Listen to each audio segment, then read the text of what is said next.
Contemporary Vedic Library Series, Chant and Be Happy, The Power of Mantra Meditation, based on the teachings of His Divine Grace, A.C. Bhaktivedanta Swami Prabhupada, founder Acharya of the International Society for Krishna Consciousness, featuring exclusive conversations with John Lennon and George Harrison. Chant and Be Happy. We dedicate this book to our beloved spiritual master and guide, His Divine Grace A.C. Bhaktivedanta Swami Prabhupada, who brought the transcendental teachings of Lord Krishna, including the authorized science of reincarnation, to the Western world. The editors. Words from George Harrison. Everybody is looking for Krishna. Some don't realize that they are, but they are. Krishna is God, the source of all that exists, the cause of all that is, was, or ever will be.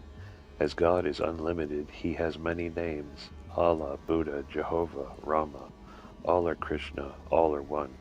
By serving God through each thought, word, and deed, and by chanting His holy names, the devotee quickly develops God consciousness by chanting Hare Krishna, Krishna Krishna, Hare Hare, Hare Rama, Rama Rama, Hare Hare.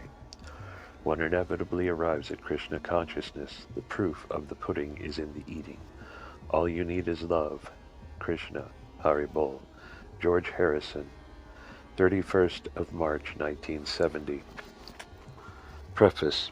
The Search for Happiness. Everyone wants to be happy. Some of us seek happiness through our families, in natural and healthy living, in successful careers, active social lives, fine gourmet foods, gambling, or through sports and exercise. Others experience happiness in politics, the arts, or academia, or in hobbies ranging from mechanics and computer science to drama, philanthropy, welfare work, and literally thousands of other activities that comprise man's unending quest for pleasure. Millions of people find their happiness in liquor, mood elevators, tranquilizers, and other drugs. Each day, doctors and scientists discover more about how the human mind and body work. Yet with this abundance of scientific knowledge and space-age technology, which vastly outstrips that of all previous generations, is modern man really any happier than his predecessors? The basic problem in our search for happiness is that our sources of pleasure are all limited. What many people consider man's most basic and fundamental pleasures, eating and sex, can occupy only a few moments of each day. Our bodies constantly thwart our plans for enjoyment. After all, you can only eat so much before becoming ill. Even sex has its limits. Chant and Be Happy provides information about how we can expand our pleasure beyond our present limitations. It deals with the pleasure principle that operates beyond the bounds of time and space and emanates from the very innermost part of our being. This book thoroughly explains how this inner happiness can be experienced immediately by anyone through the mystical power of transcendental sound vibrations. This technique for obtaining unlimited happiness does not depend on new products touted by Madison Avenue whiz kids or Hollywood moguls, but has been successfully practiced by countless people throughout the ages. Chant and Be Happy explains how to use these transcendental sound vibrations to attain the ultimate state of happiness. It's an easy process and it's free. To achieve this unlimited and imperishable happiness, one need only chant and hear what sages of ancient India have for millennia called the Great Chant for the Deliverance, the Hare Krishna Maha Mantra. This simple 16-word mantra is comprised of sound vibrations powerful enough to awaken the natural happiness within everyone. Hare Krishna, Krishna Krishna, Hare Hare, Hare Rama, Rama Rama, Hare Hare. In recent years, millions have learned how to chant the Hare Krishna mantra and experience this true spiritual happiness. It is the most popular mantra in India, the homeland of meditation, and differs from other systems in two ways. First, the complete mantra is chanted, not just a fragment of a mantra, and second, the mantra is chanted aloud, not silently. A brief introduction by His Divine Grace A.C. Bhaktivedanta Swami Prabhupada, the founder Acharya, spiritual master of the International Society for Krishna Consciousness, explains the exact nature and meaning of the mantra. Chapter 1. An exclusive interview with the late George Harrison reveals how the Hare Krishna mantra played a leading role in his life. George explains that although he had achieved riches and fame beyond what most people could ever hope for, he found that there was nothing higher than the happiness he experienced when chanting Hare Krishna. George explains that much of his musical career was influenced by and intimately connected with the Hare Krishna mantra, and he describes the knowledge, bliss, and spiritual intelligence that comes from chanting. In Chapter 2, Srila Prabhupada speaks with John Lennon, Yoko Ono, and George Harrison at John's estate in Tittenhurst Park, discussing the potency of the Hare Krishna mantra as the path to peace and liberation. Chapter 3 is a fascinating account of how Srila Prabhupada brought the chanting of Hare Krishna from India to the Western world in the midst of the countercultural turmoil of the 60s and convinced the disillusioned hippies of New York's Greenwich Village and San Francisco's Haight-Ashbury district that this mantra, not psychedelics and unrestricted sex, would make them happy. The history of chanting and meditating for higher consciousness is discussed in Chapter 4. The next chapter delineates the life and teachings of Sri Chaitanya Mahaprabhu, the 16th century saint, mystic, and incarnation of Lord Krishna, who popularized the timeless practice of chanting the Hare Krishna mantra.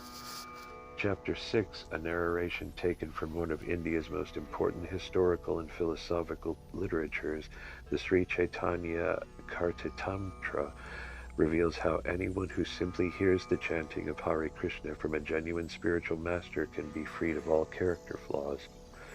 The next chapter forms a treatise on self-realization mantras, realization and the power of the mind in meditation, compiled from the teachings presented in Srila Prabhupada's books. Chapter 8 explains the wide-ranging effects and personal benefits one can expect from chanting Hare Krishna.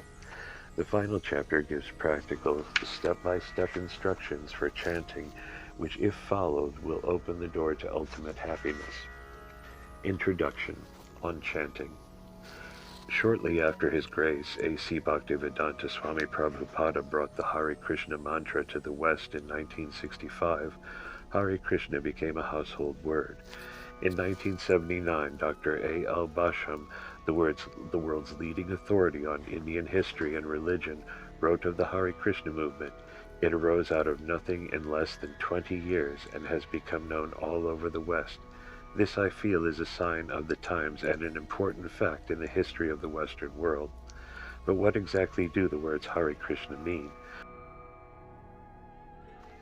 In this short address from the LP Krishna Consciousness, which first introduced Beatles George Harrison and John Lennon to the chanting, Srila Prabhupada explains the meaning of the Hare Krishna mantra. The transcendental vibration established by the chanting of Hare Krishna, Krishna Krishna, Hare Hare, Hare Rama, Rama Rama, Hare Hare, is the sublime method for reviving our transcendental consciousness.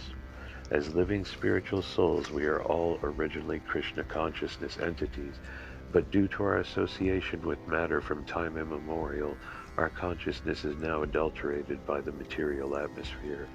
The material atmosphere in which we are now living is called Maya, or illusion. Maya means that which is not. And what is this illusion? The illusion is that we are all trying to be lords of material nature, while actually we are under the grip of her stringent laws. When a servant artificially tries to imitate the all-powerful master, he is said to be an illusion. We are trying to exploit the resources of material nature, but actually we are becoming more and more entangled in her complexities. Therefore, although we are engaged in a hard struggle to conquer nature, we are ever more dependent on her. This illusory struggle against material nature can be stopped at once by revival of our eternal Krishna consciousness. Chanting Hare Krishna, Krishna Krishna, Hare Hare, Hare Rama, Rama Rama, Hare Hare, is the transcendental process for reviving this original pure consciousness. By chanting this transcendental vibration, we can cleanse away all misgivings within our hearts.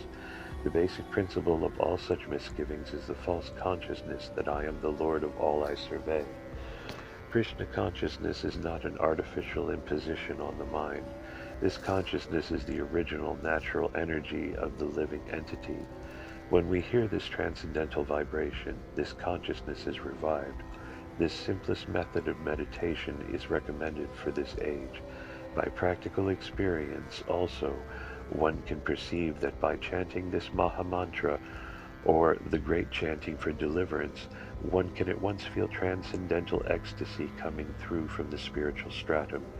In the material concept of life, we are busy in the matter of sense gratification, as if we were in the lower animal stage. A little elevated from this status of sense gratification, one is engaged in mental speculation for the purpose of getting out of the material's clutches. A little elevated from this speculative status, when one is intelligent enough, one tries to find out the supreme cause of all causes, within and without. And when one is factually on the plane of spiritual understanding, surpassing the stages of sense, mind, and intelligence, he is then on the transcendental plane. This chanting of the Hare Krishna mantra is enacted from the spiritual platform, and thus this sound vibration surpasses all lower strata of consciousness, namely sensual, mental, and intellectual. There is no need, therefore, to understand the language of the mantra, nor is there any need for mental speculation or intellectual adjustment for chanting this Maha Mantra. It is automatic, coming from the spiritual platform, and as such anyone can take part in the chanting without any previous qualification. Of course, in a more advanced stage of spiritual understanding, one is expected to avoid committing offenses. But there is no doubt that chanting takes one immediately to the spiritual platform, and one shows the first symptom of this in the urge to dance along with the chanting of the mantra. We have seen this practically. Even a child can take part in the chanting and dancing. Of course, for one who is too entangled in material life, it takes a little more time, but even such a materially engrossed man is raised to the spiritual platform very quickly. When the mantra is chanted by a pure devotee of the Lord in love, it has the greatest efficacy on hearers, and as such this chanting should be heard from the lips of a pure devotee of the Lord, so that immediate effects can be achieved. The word Hara is the form of addressing the energy of the Lord, and the words Krishna and Rama are forms of addressing the Lord himself. Both Krishna and Rama mean the supreme pleasure, and Hara is the supreme pleasure energy of the Lord, changed to Hare in the vocative. The supreme pleasure energy of the Lord helps us to reach the Lord. The material energy, called Maya, is also one of the multi-energies of the Lord, and we, the living entities, are the marginal energy of the Lord. The living entities are described as superior to material energy. When the marginal energy is in contact with the inferior material energy, an incompatible situation arises. But when the marginal energy is in contact with superior energy, Hara, it is established in its happy normal condition. These three words, namely Hare Krishna and Rama, are the transcendental seeds of the Maha Mantra. The chanting is a spiritual call for the Lord and his energy to give protection to the conditional soul. The chanting is exactly like the genuine cry of a child for its mother. Mother Hara helps the devotee achieve the Supreme Father's grace, and the Lord reveals himself to the devotee who chants this mantra sincerely. No other means of spiritual realization is as effective in this age of quarrel and hypocrisy as the chanting of the Maha Mantra. Hare Krishna, Krishna Krishna, Hare Hare, Hare Rama, Rama Rama, Hare Hare. Please accept our personal invitation to come to the famous Hare Krishna Sunday feast and enjoy pure vegetarian banquets, talks from the Bhagavad Gita, plays, movies, music, and more every Sunday at your local Hare Krishna Center. For addresses, see page 120. The Hare Krishna mantra. There is nothing higher. A 1982 interview with George Harrison. If you open up your heart, you will know what I mean. You've been polluted so long, but here's a way for you to get clean. By chanting the names of the Lord, and you'll be free. The Lord is awaiting on you all to awaken and see. Awaiting on you all from the album All Things Must Pass. In the summer of 1969, before the dissolution of the most popular music group of all time, George Harrison produced his hit single, the Hare Krishna Mantra, performed by George and the devotees of the London Radha Krishna Temple. Soon after rising to the top 10 or top 20 on the best-selling record charts throughout England, Europe, and parts of Asia, the Hare Krishna chant became a household word, especially in England, where the BBC had featured the Hare Krishna chanters, as they were then called, 4 times on the country's most popular television program, Top of the Pops. At about the same time, 5,000 miles away, several shaven-headed, saffron-robed men and sari-clad women sang along with John Lennon and Yoko Ono as they recorded the hit song Give Peace a Chance in their room at Montreal's Queen Elizabeth Hotel. John and Yoko, Timmy Leary, Rosemary, Tommy Smothers, Bobby Dylan, Tommy Cooper, Derek Taylor, Norman Mailer, Allen Ginsberg, Hare Krishna, all we are saying is give peace a chance. The Hare Krishna devotees had been visiting with the Lennons for several days, discussing world peace and self-realization. Because of this and other widespread exposure, people all over the world soon began to identify the chanting Hare Krishna devotees as harbingers of a more simple, joyful, peaceful way of life.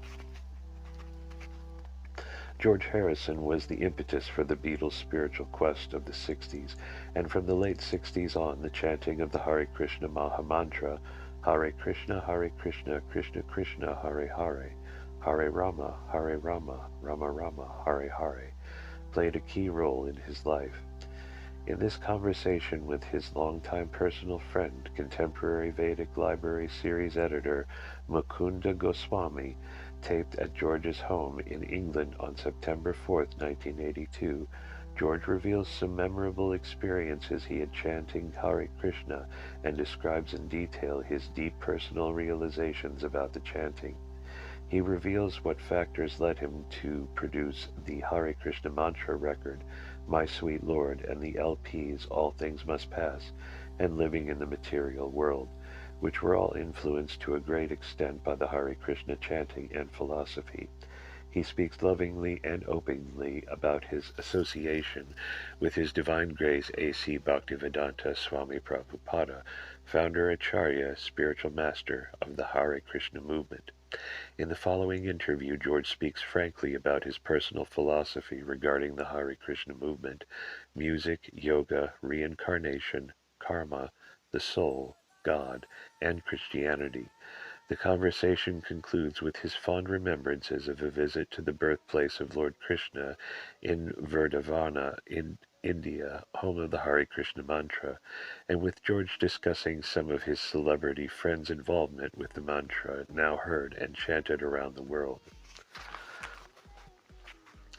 Mukunda Goswami. Oftentimes you speak of yourself as a plainclothes devotee, a closet yogi or closet Krishna, and millions of people all over the world have been introduced to the chanting by your songs. But what about you? How did you first come in contact with Krishna? George Harrison. Through my visits to India. So by the time the Hare Krishna movement first came to India in 1969, John and I had already gotten a hold of Prabhupada's first album, Krishna Consciousness. We had played it a lot and liked it. That was the first time I'd ever heard the chanting of the Maha Mantra. Mukunda. Even though you and John Lennon played Srila Prabhupada's record a lot and had chanted quite a bit on your own, you'd never really met any of the devotees. Yet when Gurudasha, Syamasudrana, and I, 3 of the 6 devotees sent from America to open the first Hare Krishna temple in London, first came to England, you co-signed the lease on our first temple in central London, bought the manor for us, which has provided a place for literally hundreds of thousands of people to learn about Krishna consciousness, and financed the first printing of the book Krishna. You hadn't really known us for a very long time at all. Wasn't this a kind of sudden change for you? George, not really, for I always felt at home with Krishna, you see. It was already a part of me. I think it's something that's been with me from my previous birth. Your coming to England and all that was just like another piece of a jigsaw puzzle that was coming together to make a complete picture. It had been slowly fitting together. That's why I responded to you all the way I did when you first came to London. Let's face it, if you're going to have to stand up and be counted, I figured I would rather be with these guys than with those other guys over there. It's like that. I mean, I'd rather be one of the devotees of God than one of the straight so-called sane or normal people who just don't understand that man is a spiritual being, that he has a soul. And I felt comfortable with you all too, kind of like we'd known each other before. It was a pretty natural thing, really. Mukunda, George, you were a member of the Beatles, undoubtedly the greatest single pop group in music history, one that influenced not only music but whole generations of young people as well. After the dissolution of the group, you went on to emerge as a solo superstar with albums like All Things Must Pass, the country's top-selling album for 7 weeks in a row, and its hit single My Sweet Lord, which was #1 in America for 2 months. That was followed by Living in the Material World, #1 on Billboard for 5 weeks, and a million-selling LP. One song on that album, Give Me Love, was a smash hit for 6 straight weeks. The concert for Bangladesh with Ringo Starr, Eric Clapton, Bob Dylan, Leon Russell, and Billy Preston was a phenomenal success, and once the LP and concert film were released, would become the most successful rock benefit project ever. So you had material success, you'd been everywhere, done everything, yet at that same time you were on a spiritual quest. What was it that really got you started on your spiritual journey? George, it wasn't until the experience of the 60s really hit. You know, having been successful in meeting everybody we thought about worth meeting and finding out they weren't worth meeting, and having had more hit records than anyone else and having done it bigger than everybody else, it was like reaching the top of a wall and then looking over and seeing that there's so much more on the other side. So I felt it was part of my duty to say, oh, okay, maybe you are thinking this is all you need to be rich and famous, but actually it isn't. Mukunda, George, in your recently published autobiography, I, Me, Mine, you say your song, Awaiting on You All, is about japa yoga, or chanting mantras on beads. You explain that a mantra is mystical energy encased in a sound structure, and that each mantra contains within its vibrations a certain power. But of all mantras, you state the Maha Mantra, the Hare Krishna mantra, has been prescribed as the easiest and surest way for attaining God realization in this present age. As a practitioner of japa yoga, what realizations have you experienced from chanting? George, Prabhupada told me once that we should just keep chanting all the time, or as much as possible. Once you do that, you realize the benefit. The response that comes from chanting is in the form of bliss or spiritual happiness, which is a much higher taste than any happiness found here in the material world. That's why I say that the more you do it, the more you don't want to stop, because it feels so nice and peaceful. Mukunda, what is it about the mantra that brings about this feeling of peace and happiness? George, the word Hare is the word that calls upon the energy that's around the Lord. If you say the mantra enough, you build up an identification with God. God's all happiness, all bliss, and by chanting His name we connect with Him. So it's really a process of actually having a realization of God, which all becomes clear with the expanded state of consciousness that develops when you chant. Like I said, in the introduction I wrote for Prabhupada's Krishna book some years ago, if there is a God, I want to see Him. It's pointless to believe in something without proof. and Krishna consciousness and meditation are methods where you can actually obtain God perfection. Mukunda, is it an instantaneous process or gradual? George, you don't get it in 5 minutes. It's something that takes time, but it works because it's a direct process of attaining God and will help us to have pure consciousness and good perception that is above the normal, everyday state of consciousness. Mukunda, how do you feel after chanting for a long time? George, in the life I had, I find that I sometimes have opportunities when I can really get going at it, and the more I do it, I find the harder it is to stop, and I don't want to lose the feeling it gives me. For example, once I chanted the Hare Krishna mantra all the way from France to Portugal non-stop. I drove for about 23 hours and chanted all the way. It gets you feeling a bit invincible. The funny thing was that I didn't even know where I was going. I mean, I had bought a map and I knew basically which way I was aiming, but I couldn't speak French, Spanish, or Portuguese. But none of that seemed to matter. You know, once you get chanting, then things start to happen transcendentally. Mukunda, the Vedas inform us that because God is absolute, there is no difference between God the person and his holy name. The name is God. When you first started chanting, could you perceive that? George, it takes a certain amount of time and faith to accept or to realize that there is no difference between him and his name, to get to the point where you're no longer mystified by where he is. You know, like, is he around here? You realize after some time, here he is, right here. It's a matter of practice. So when I say that I see God, I don't necessarily mean to say that when I chant I'm seeing Krishna in his original form, when he came 5,000 years ago, dancing across the water, playing his flute. Of course, that would also be nice, and it's quite possible too. When you become real pure by chanting, you can actually see God like that. I mean, personally. But no doubt you can feel his presence and know that he's there when you're chanting. Mukunda, can you think of any incident where you felt God's presence very strongly through chanting? Once I was on an airplane that was in an electric storm. It was hit by lightning 3 times, and a Boeing 707 went over the top of us, missing by inches.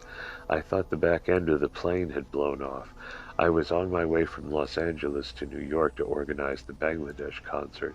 As soon as the plane began bouncing around, I started chanting Hare Krishna, Krishna Krishna, Hare Hare, Hare Rama, Rama Rama, Hare Hare. The whole thing went on for about an hour and a half or 2 hours, the plane dropping hundreds of feet and bouncing all over in the storm. All the lights out and all these explosions and everybody terrified. I ended up with my feet pressed against the seat in front, my seatbelt as tight as it could be, gripping on the thing and yelling Hare Krishna, Krishna Krishna, Hare Hare, at the top of my voice. I know for me the difference between making it and not making it was actually chanting the mantra. Peter Sellers also swore that chanting Hare Krishna saved him from a plane crash once. John Lennon and Hare Krishna. Mukunda, did any of the other Beatles chant? George, before meeting Prabhupada and all of you, I had bought that album Prabhupada did in New York, and John and I listened to it. I remember we sang it for days, John and I, with ukulele banjos, sailing through the Greek islands chanting Hare Krishna. Like 6 hours we sang because we couldn't stop once we got going. As soon as we stopped, it was like the lights went out. It went on to the point where our jaws were aching, singing the mantra over and over and over and over. We felt exalted. It was a very happy time for us. Mukunda, you know, I saw a video the other day sent to us from Canada showing John and Yoko Ono recording their hit song Give Peace a Chance, and about 5 or 6 of the devotees were there in John's room at the Queen Elizabeth Hotel in Montreal, singing along and playing cymbals and drums. You know, John and Yoko chanted Hare Krishna on that song. That was in May of '69, and just 3 months later, Srila Prabhupada was John and Yoko's house guest for 1 month at their estate outside London. While Prabhupada was there, you, John, and Yoko came to his room one afternoon for a few hours. I think that was the first time you all met him. George, that's right. Mukunda, at that point, John was a spiritual seeker, and Prabhupada explained the true path to peace and liberation. He talked about karma, reincarnation, and the eternality of the soul, which are all elaborately dealt with in the Vedic literatures. Although John never made Hare Krishna a big part of his life, he echoed the philosophy of Krishna consciousness in a hit song he wrote just about a year after that conversation, Instant Karma. Now, what's the difference between chanting Hare Krishna and meditation? George, it's really the same sort of thing as meditation, but I think it has a quicker effect. I mean, even if you put your beads down, you can still say the mantra or sing it without actually keeping track on your beads. One of the main differences between silent meditation and chanting is that silent meditation is rather dependent on concentration, but when you chant, it's more of a direct connection with God. Practical meditation. Mukunda, the Maha Mantra was prescribed for modern times because of the fast-paced nature of things today. Even when people do get into a little quiet place, it's very difficult to calm the mind for very long. George, that's right. Chanting Hare Krishna is the type of meditation that can be practiced even if the mind is in turbulence. You can even be doing it and other things at the same time. That's what's so nice. In my life, there's been many times the mantra brought things around.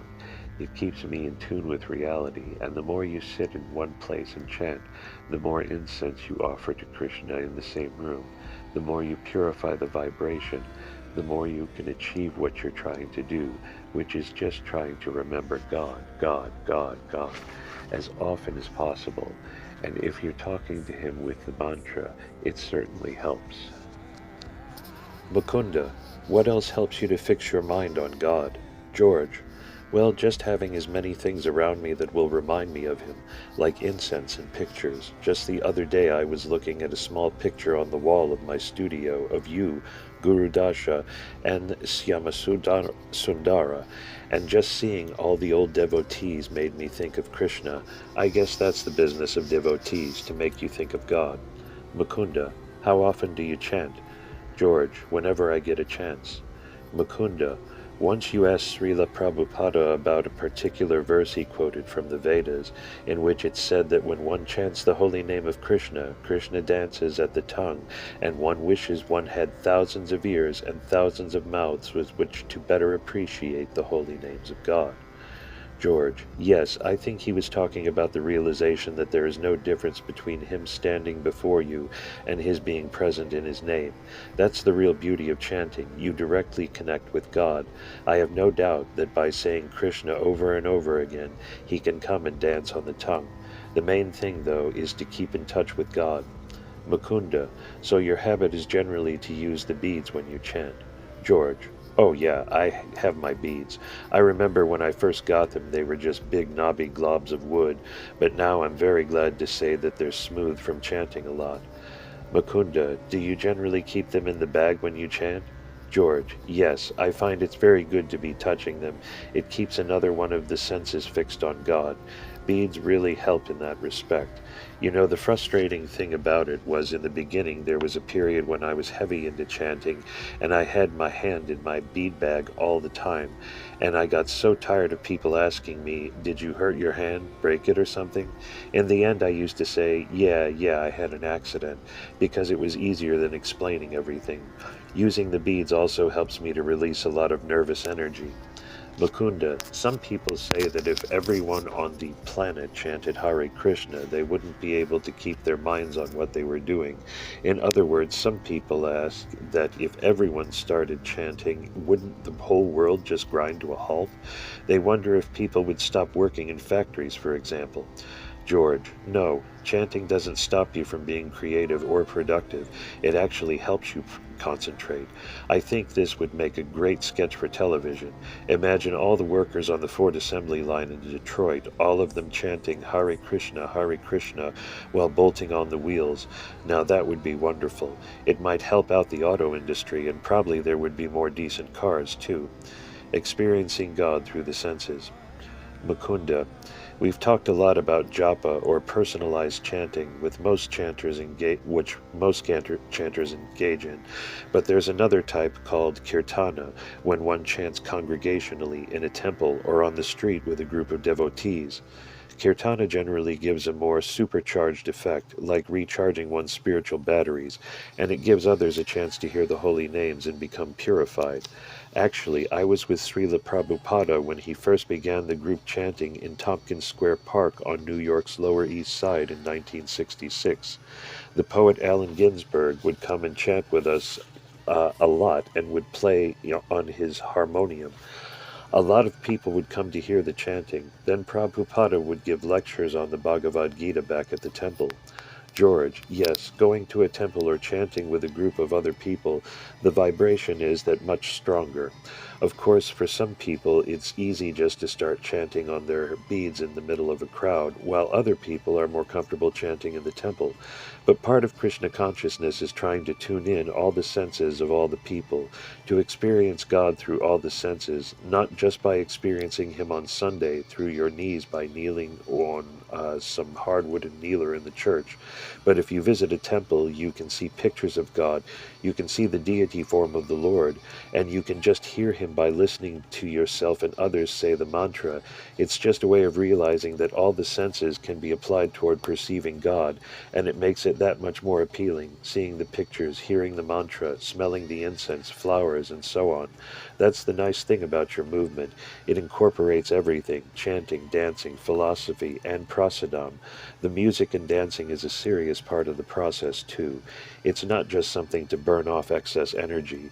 Mukunda, we've always seen that when we chant in the streets, people are eager to crowd around and listen.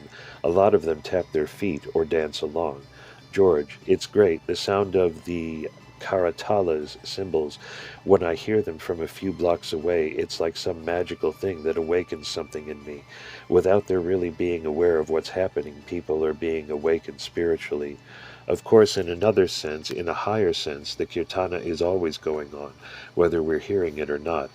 Now, all over the place in Western cities, the Sankirtana party has become a common sight. I love to see these Sankirtana parties because I love the whole idea of the devotees mixing it up with everybody, giving everybody a chance to remember. I wrote in the Krishna book, Introduction, everybody is looking for Krishna. Some don't realize that they are, but they are. Krishna is God, and by chanting His holy names, the devotee quickly develops God consciousness. Mukunda, you know, Srila Prabhupada often said that after a large number of temples were established, most people would simply begin to take up the chanting of Hare Krishna within their own homes, and we're seeing more and more that this is what's happening. Our worldwide congregation is very large, in the millions. The chanting on the streets, the books, and the temples are there to give people a start, to introduce them to the process. George, I think it's better that it is spreading into the homes now. There are a lot of closet Krishnas, you know. There's a lot of people out there who are just waiting, and if it's not today, it will be tomorrow or next week or next year. Back in the 60s, whatever we were all getting into, we tended to broadcast it as loud as we could. I had certain realizations and went through a period where I was so thrilled about my discoveries and realizations that I wanted to shout and tell it to everybody. But there's a time to shout it out and a time not to shout it out. A lot of people went underground with their spiritual life in the 70s, but they're out there in little nooks and crannies and in the countryside, people who look and dress straight, insurance salesmen types, but they're really meditators and chanters, closet devotees. Srila Prabhupada's movement is doing pretty well. It's growing like wildfire, really. How long it will take until we get to a golden age where everybody's perfectly in tune with God's will, I don't know, but because of Prabhupada, Krishna consciousness has certainly spread more in the last 16 years than it has since the 16th century, since the time of Lord Chaitanya. The mantra has spread more quickly and the movement's gotten bigger and bigger. It would be great if everyone chanted. Everybody would benefit by doing it. No matter how much money you've got, it doesn't necessarily make you happy. You have to find your happiness with the problems you have, not worry too much about them, and chant Hare Krishna, Krishna Krishna, Hare Hare. The Hare Krishna record. Mukunda. In 1969, you produced a single called the Hare Krishna Mantra, which eventually became a hit in many countries. That tune later became a cut on the Radha Krishna Temple album, which you also produced on the Apple label and which was distributed in America by Capitol Records. A lot of people in the recording business were surprised by this. You're producing songs for and singing with the Hare Krishnas. Why did you do it? George. Well, it's just all a part of service, isn't it? Spiritual service, in order to try to spread the mantra all over the world. Also, to try and give the devotees a wider base and a bigger foothold in England and everywhere else. Mukunda. How did the success of this record of Hare Krishna devotees chanting compare with that of some of the rock musicians you were producing at the time, like Jackie Lomax, Splinter, and Billy Preston? George. It was a different thing, nothing to do with that really. There was much more reason to do it. There was less commercial potential in it, but it was much more satisfying to do, knowing the possibilities that it was going to create, the connotations it would have just by doing a 3.5-minute mantra. That was more fun really than trying to make a pop hit record. It was the feeling of trying to utilize your skills or job to make it into some spiritual service to Krishna. Mukunda. What effect do you think that tune, the Hare Krishna mantra, having reached millions and millions of people, has had on the cosmic consciousness of the world? George. I'd like to think it had some effect. After all, the sound is God. Mukunda. When Apple, the recording company, called a press conference to promote the record, the media seemed to be shocked to hear you speak about the soul and God being so important. George. I felt it was important to try and be precise, to tell them and let them know. You know, to come out of the closet and really tell them, because once you realize something, then you can't pretend you don't know it anymore. I figured this is the space age, with airplanes and everything. If everyone can go around the world on their holidays, there's no reason why a mantra can't go a few miles as well. So the idea was to try to spiritually infiltrate society, so to speak. After I got Apple Records committed to you and the record released, and after our big promotion, we saw it was going to become a hit. And one of the greatest things, one of the greatest thrills of my life actually, was seeing you all on BBC's Top of the Pops. I couldn't believe it. It's pretty hard to get on that program because they only put you on if you come into the top 20. It was just like a breath of fresh air. My strategy was to keep it to a 3.5-minute version of the mantra so they'd play it on the radio, and it worked. I did the harmonium and guitar track for that record at Abbey Road Studios before one of the Beatles sessions, and then overdubbed a bass part. I remember Paul McCartney and his wife Linda arrived at the studio and enjoyed the mantra. Mukunda. Paul's quite favorable now, you know. George, that's good. It still sounds like quite a good recording, even after all these years. It was the greatest fun of all, really, to see Krishna on Top of the Pops. Mukunda, shortly after its release, John Lennon told me that they played it at the intermission right before Bob Dylan did the Isle of Wight concert with Jimi Hendrix, the Moody Blues, and Joe Cocker in the summer of '69. George, they played it while they were getting the stage set up for Bob. It was great. Besides, it was a catchy tune, and the people didn't have to know what it meant in order to enjoy it. I felt very good when I first heard it was going well. Mukunda, how did you feel about the record technically, the voices? George, Yamuna, the lead singer, has a naturally good voice. I liked the way she sang with conviction, and she sang like she'd been singing it a lot before. It didn't sound like the first tune she'd ever sung. You know, I used to sing the mantra long before I met any of the devotees, or long before I met Prabhupada, because I had his first record then for at least 2 years. When you're open to something, it's like being a beacon, and you attract it. From the first time I heard the chanting, it was like a door opened somewhere in my subconscious, maybe from some previous life. Mukunda, in the lyrics to that song, Awaiting on You All, from the All Things Must Pass album, you come right out front and tell people that they can be free from living in the material world by chanting the names of God. What made you do it? What kind of feedback did you get? George. At that time, nobody was committed to that type of music in the pop world. There was, I felt, a real need for that. So rather than sitting and waiting for somebody else, I decided to do it myself. A lot of times we think, well, I agree with you, but I'm not going to actually stand up and be counted. Too risky. Everybody is always trying to keep themselves covered, stay commercial, so I thought, just do it. Nobody else is, and I'm sick of all these young people just boogieing around, wasting their lives, you know? Also, I felt that there were a lot of people out there who would be reached. I still get letters from people saying, I have been in the Krishna temple for 3 years, and I would have never known about Krishna unless you recorded the All Things Must Pass album. So I know by the Lord's grace I am a small part in the cosmic play. Mukunda, what about the other Beatles? What did they think about your taking up Krishna consciousness? What was their reaction? You'd all been to India by then, and were pretty much searching for something spiritual. Syama Sudara said that once when he ate lunch with you and the other Beatles, they were all quite respectful. George, oh yeah, well, if the Fab Four didn't get it, that is, if they couldn't deal with shaven-headed Hare Krishnas, then there would have been no hope. Laughter. And the devotees just came to be associated with me, so people stopped thinking, hey, what's this? You know, if somebody in orange with a shaved head would appear, they'd say, oh yeah, they're with George. Mukunda, from the very start, you always felt comfortable around the devotees. George, the first time I met Syama Sundara, I asked him. He was my pal. Or I liked him. He was my pal. On the back of Prabhupada's record, I'd read about him coming from India to Boston, and I knew that Syama Sundara and all of you were in my age group, and that the only difference really was that you'd already joined and I hadn't. I was in a rock band, but I didn't have any fear because I had seen dhotis, your robes, and the saffron color and shaved heads in India. Krishna consciousness was especially good for me because I didn't get the feeling that I'd have to shave my head, move into a temple, and do it full time. So it was a spiritual thing that just fit in with my lifestyle. I could still be a musician, but I just changed my consciousness, that's all. Mukunda, you know the Tudor mansion and estate that you gave us outside London has become one of our largest international centers. How do you feel about the Bhaktivedanta Manor's success in spreading Krishna consciousness?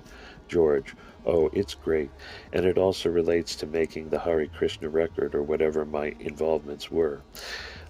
Actually, it gives me pleasure. The idea that I was fortunate enough to be able to help at that time. All those songs with spiritual themes were like little plugs, My Sweet Lord and the others.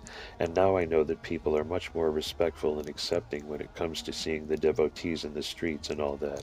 It's no longer like something that's something from left field. And I've given a lot of Prabhupada's books to many people, and whether I ever hear from them again or not, it's good to know that they've gotten them, and if they read them, their lives may be changed. Mukunda, when you come across people who are spiritually inclined but don't have much knowledge, what kind of advice do you give them? George, I try to tell them my little bit, what my experience is, and give them a choice of things to read and a choice of places to go, like, go to the temple, try chanting. Mukunda, in the ballad of John and Yoko rapped the media for the way it can foster a false image of you and perpetuate it. It's taken a lot of time and effort to get them to understand that we are a genuine religion with scriptures that predate the New Testament by 3,000 years. Gradually, though, more people, scholars, philosophers, theologians, have come around, and today they have a great deal of respect for the ancient Vaishnava tradition, where the modern-day Krishna consciousness movement has its roots. George, the idea is to blame for everything, for all the misconceptions about the movement, but in a sense it didn't really matter if they said something good or bad, because Krishna consciousness always seemed to transcend that barrier anyway. The fact that the media was letting people know about Krishna was good in itself. Mukunda, Srila Prabhupada always trained us to stick to our principles. He said that the worst thing we could ever do would be to make some sort of compromise or to dilute the philosophy for the sake of cheap popularity. Although many swamis and yogis had come from India to the West, Prabhupada was the only one with the purity and devotion to establish India's ancient Krishna consciousness philosophy around the world on its own terms, not watered down, but as it is. George, that's right, he was a perfect example of what he preached. Mukunda, how did you feel about financing the first printing of the Krishna book and writing the introduction? George, I just felt like it was part of my job, you know. Wherever I go in the world, when I see devotees, I always say Hare Krishna to them, and they're always pleased to see me. It's a nice relationship. Whether they really know me personally or not, they feel they know me, and they do, really.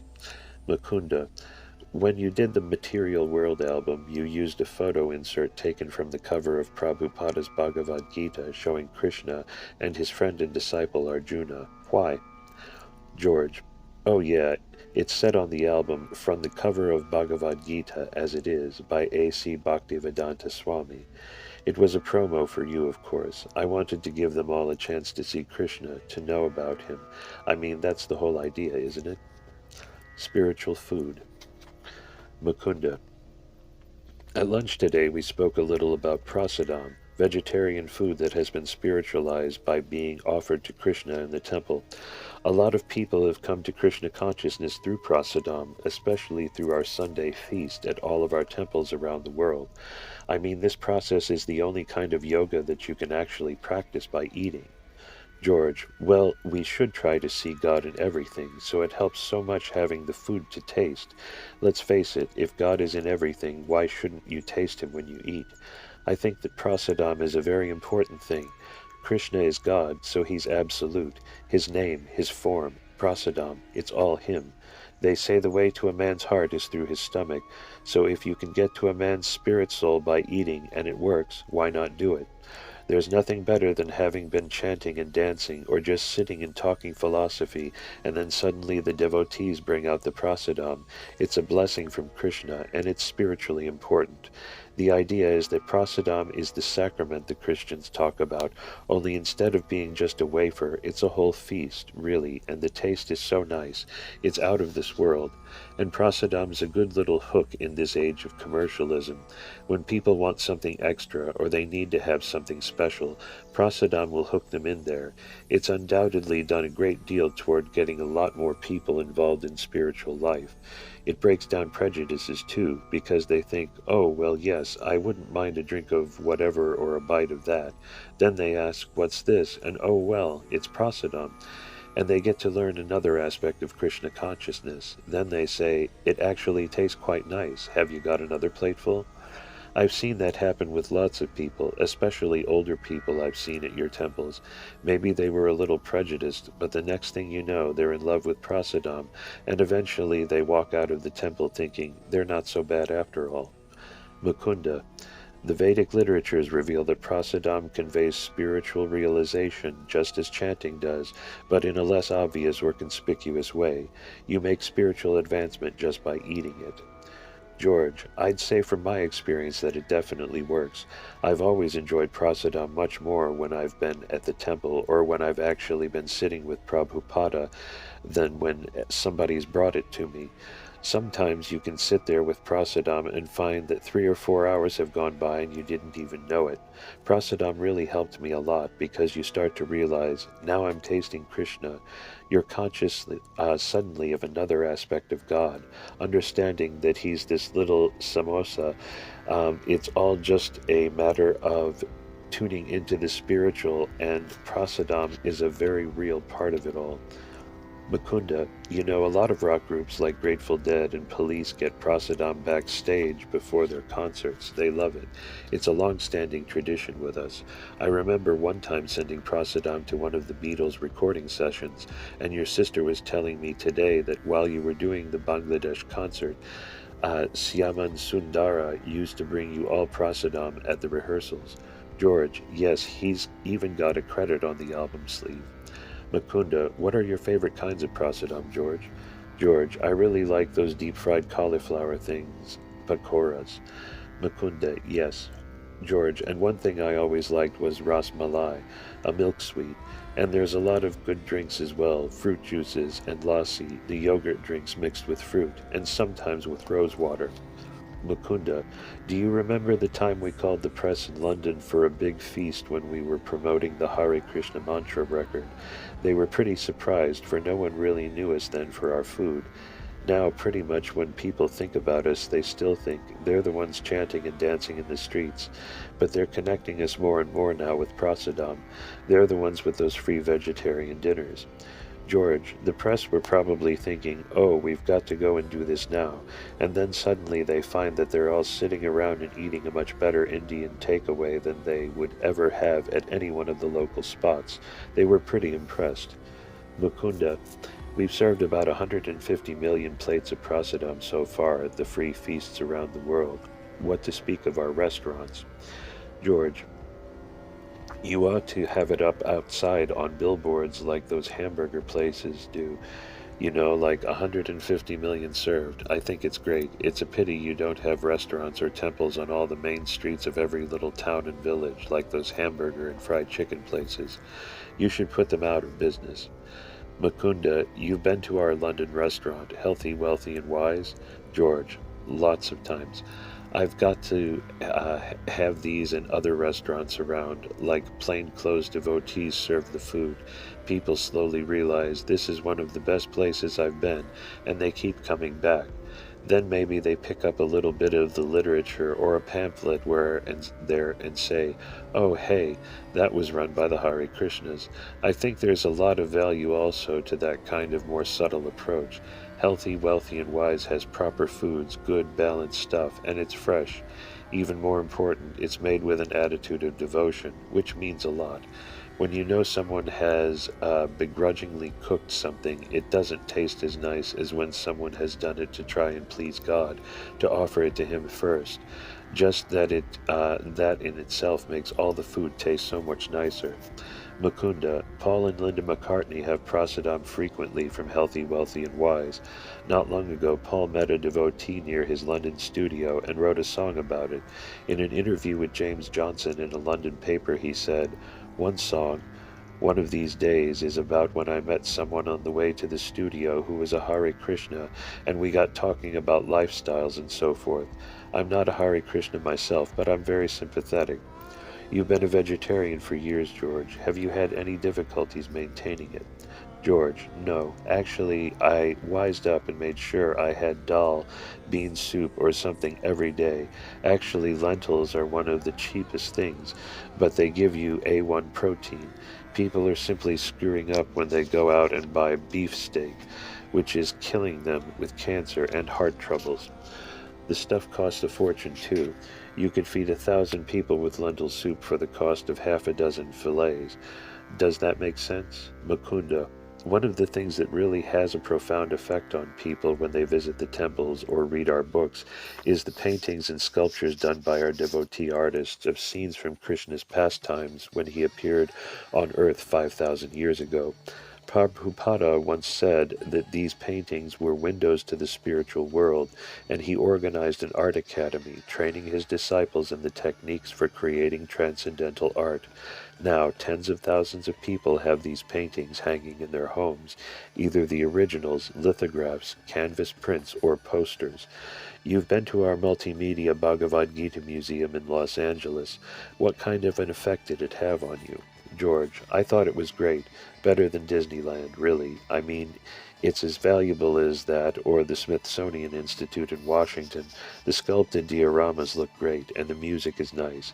It gives people a real feel for what the kingdom of God must be like, and much more basic than that, it shows in a way that's easy for even a child to understand exactly how the body is different from the soul, and how the soul's the important thing. I always have pictures around like the one of Krishna on the chariot that I put in the Material World album, and I have the sculpted Shiva fountain the devotees made for me in my garden. Pictures are helpful when I'm chanting. You know that painting in the Bhagavad Gita of the super soul in the heart of the dog, the cow, the elephant, the poor man, and the priest? That's very good to help you realize that Krishna is dwelling in the hearts of everybody. It doesn't matter what kind of body you've got. The Lord's there with you. We're all the same, really. Meeting Srila Prabhupada. Mukunda, George, you and John Lennon met Srila Prabhupada together when you stayed at John's home in September of 1969. George, yes, but when I met him at first, I underestimated him. I didn't realize it then, but I see now that because of him, the mantra has spread so far in the last 16 years, more than it had in the last 5 centuries. Now that's pretty amazing, because he was getting older and older, yet he was writing his books all the time. I realized later on that he was much more incredible than what you could see on the surface. Mukunda, what about him stands out the most in your mind? George, the thing that always stays is his saying, I am the servant of the servant of the servant. I like that. A lot of people say, I'm it, I'm the divine incarnation, I'm here and let me hip you. You know what I mean? But Prabhupada was never like that. I liked Prabhupada's humbleness. I always liked his humility and his simplicity. The servant of the servant of the servant is really what it is, you know. None of us are God, just his servants. He just made me feel so comfortable. I always felt very relaxed with him, and I felt more like a friend. I felt that he was a good friend.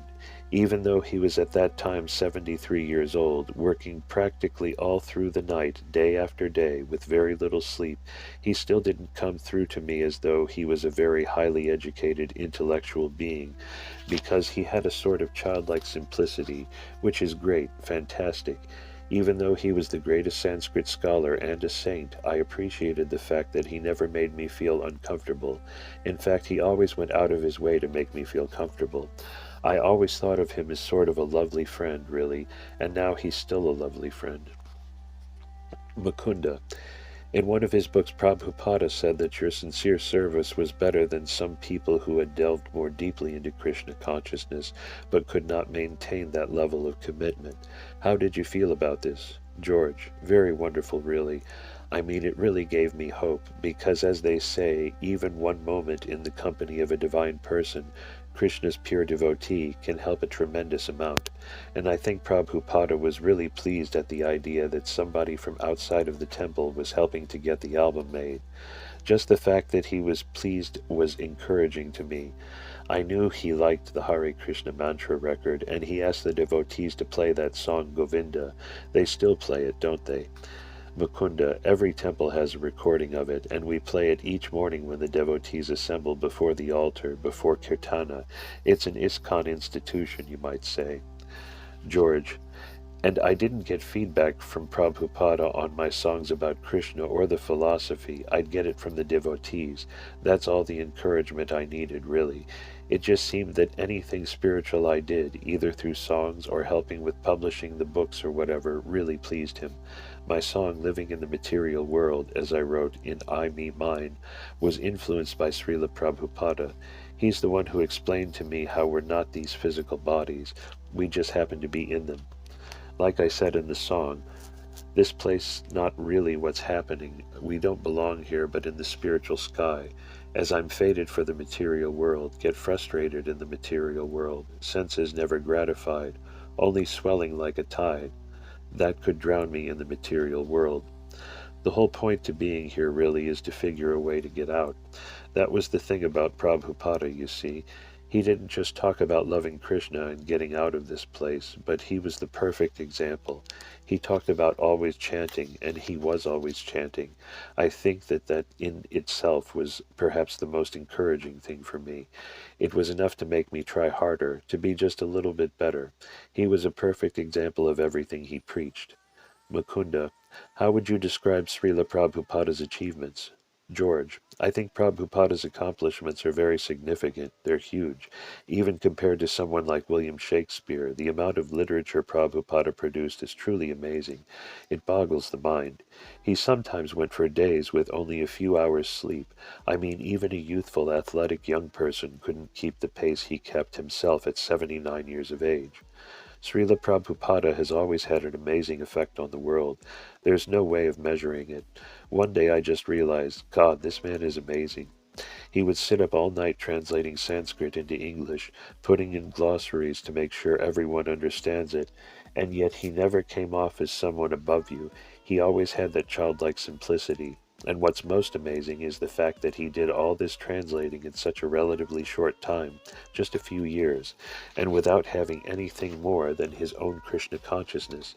He rounded up all these thousands of devotees, set the whole movement in motion, which became something so strong that it went on even after he left. And it's still escalating even now at an incredible rate. It will go on and on from the knowledge he gave. It can only grow and grow. The more people wake up spiritually, the more they'll begin to realize the depth of what Prabhupada was saying, how much he gave. Mukunda, did you know that complete sets of Prabhupada's books are in all the major colleges and universities in the world, including Harvard, Yale, Princeton, Oxford, Cambridge, and the Sorbonne? George, they should be. One of the greatest things I noticed about Prabhupada was the way that he would be talking to you in English, and then all of a sudden he would say it to you in Sanskrit, and then translate it back into English. It was clear that he really knew it well. His contribution has obviously been enormous from the literary point of view, because he's brought the Supreme Person, Krishna, more into focus. A lot of scholars and writers know the Gita, but only on an intellectual level.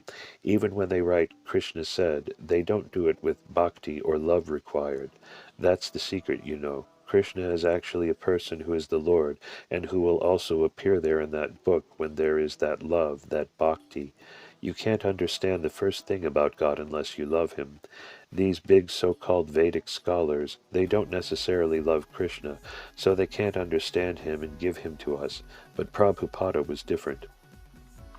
Mukunda, the Vedic literatures predicted that after the advent of Lord Chaitanya 500 years ago, there would be a golden age of 10,000 years. Then the chanting of the holy names of God would completely nullify all the degradations of the modern age, and real spiritual peace would come to this planet. George, well, Prabhupada's definitely affected the world in an absolute way. What he was giving us was the highest literature, the highest knowledge. I mean, there just isn't anything higher. Mukunda, you write in your autobiography that no matter how good you are, you still need grace to get out of the material world. You can be a yogi or a monk or a nun, but without God's grace you still can't make it. And at the end of the song, Living in the Material World, the lyrics say, got to get out of this place by the Lord Sri Krishna's grace, my salvation from the material world.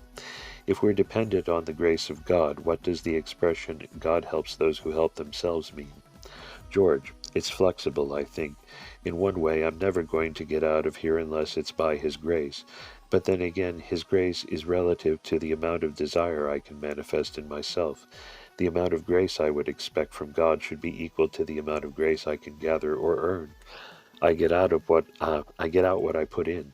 Like in the song I wrote about Prabhupada, the Lord loves the one that loves the Lord, and the law says if you don't give, then you don't get loving. Now the Lord helps those that help themselves, and the law says whatever you do, it comes right back on you. The Lord loves the one that loves the Lord. From Living in the Material World, Apple LP.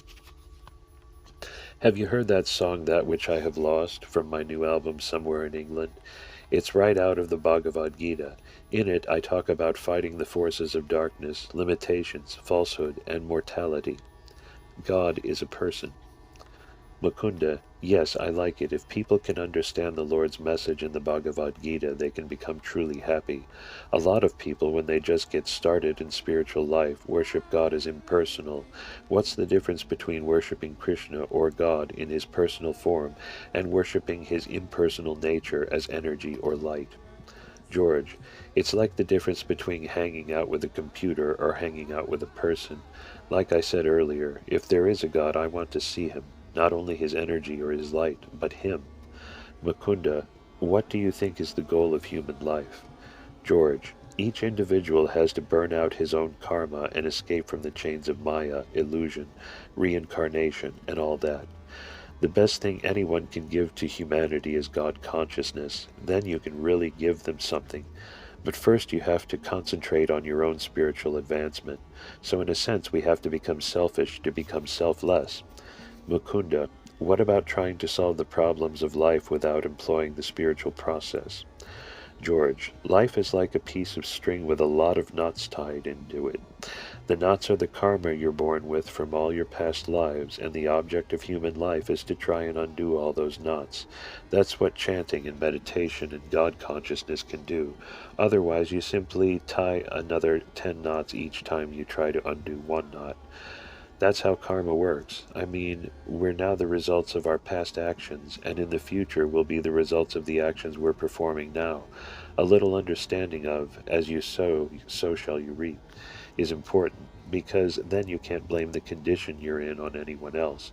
You know that it's by your own actions you're able to get more in a mess or out of one. It's your own actions that relieve or bind you.